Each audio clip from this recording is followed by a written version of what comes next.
Hi guys! Ang hapunan natin ngayon ay tinapay at saka siomay! Siomay love. Ayan. Tapos, syempre, ang paborito nating palaman, malapit ang maubos. Ito, strawberry. Strawberry, strawberry, strawberry. Yummy strawberry. Yan. So, malapit ang maubos. Buti. Oh, so, diet tayo. Uy, diet na naman yarn. Pero pag nakakita ng pagkain, baka magbago na naman ang isip. My God.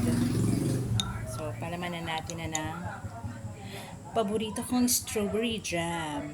Thank you po sa sponsor ko ng strawberry jam. Nabi, huwag kayong magsawa na magbigay sa akin ng ganitong palaman.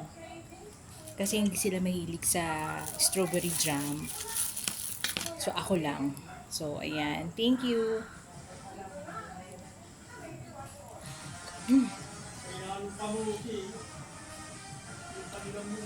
Sana makasurvive tayo na hanggang alas 9 ng gabi ay hindi tayo magugutom.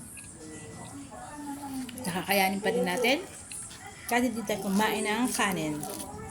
Kayanin mo yan. Ginusto mo yan eh. Yan.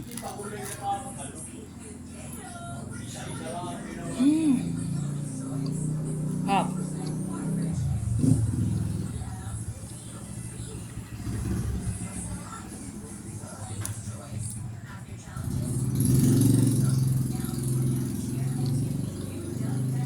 Matamis. Tapos,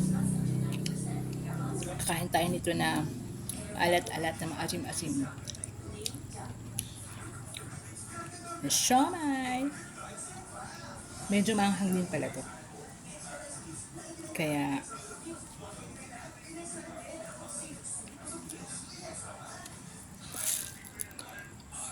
sarap.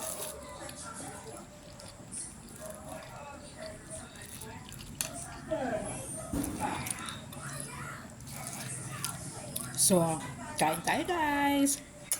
Babu!